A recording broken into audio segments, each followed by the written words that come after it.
Welcome back to today's episode of Who Wants to Be a Type 1 Diabetic. Today we're here with contestant Taylor Hodel, who's going for $1 million.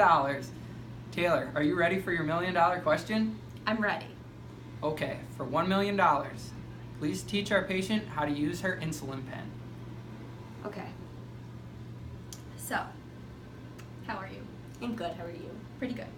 Trying to win $1 million, so a little nervous. Okay. So, I'm going to teach you how to prepare your insulin pen for use. Okay?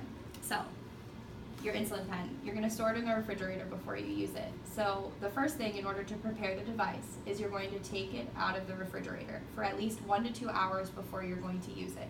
If you inject cold insulin, it can be uncomfortable, so we want to make sure that the insulin is at about room temperature before you use it. So the next thing that you're going to do is you're going to check the expiration date on the pen. If the pen is not in date, you need to take it to the pharmacy and get a new one. You can't inject expired insulin, it will not potentially work. So the next thing that you're going to do is you're going to remove the cap and you're going to attach a new needle to the tip of this pen. So you're going to take an alcohol swab and you're going to clean the tip of this, as you can see, the rubber part of it. And then you're going to take a new needle and screw it on straight. Make sure that it's straight, or when you go to inject it into yourself, it won't go in straight and it could potentially not allow the insulin to be delivered correctly. So the next thing we're going to do is we're going to perform a safety test with the device. So we're going to dial the insulin up to 2 units. As you could see, it's up to 2 units, it's just a dial. So what you're going to do next is you're going to hold it straight like this. You're going to tap the bubbles out of the insulin, if there is any. And then you're going to remove the cap of the needle. And then you're going to hold it straight in the air and you're going to inject. And you'll physically see insulin come out of that needle if it's working appropriately. If it's not working, repeat it.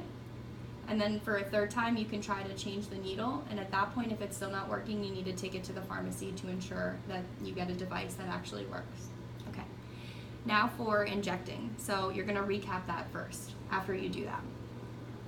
So then when you're going to inject, you have to prepare your site for injection. Okay. So how you're going to do that is you're going to take an alcohol swab and you're going to wipe around the areas. So there are 3 areas that you could potentially inject insulin into. You could inject into your stomach, as long as it's 2 inches away from your belly button, into the fat on the bottom to back part of your arm, and also into your thigh, the fat part on your thigh. So we're going to use the stomach for example. So you're going to take an alcohol swab and you're going to clean the area that you're going to inject in. You're going to let that dry for about 30 seconds. Then when you're ready to inject, you're going to take the insulin pen, you're going to remove the safety cap on the needle, you're going to dial up to however many units you need to dial up to. It goes individually by unit. You could see it only has even numbers, but in between would be the odd numbers. Okay. So say you were injecting 12 units, you would dial it to 12. Then you're going to take the pen and you're going to inject into the site and hold this button in for 10 seconds. Leave it in your stomach. Okay? Then you're going to, after 10 seconds, remove the needle and you're going to place a safety cap back on the needle.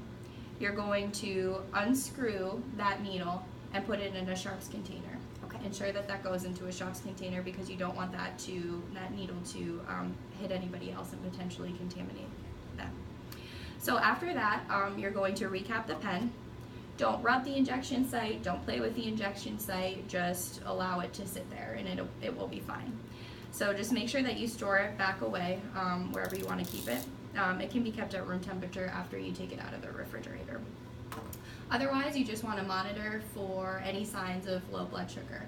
So, insulin will drop your blood sugar. You might be shaky, you're not feeling yourself, you might have a little bit of mental changes. Just make sure that you eat something or drink, like juice would be the best type of quick-acting sugar in order to drink if you ever feel like you have a low blood sugar. So, what questions do you have for me?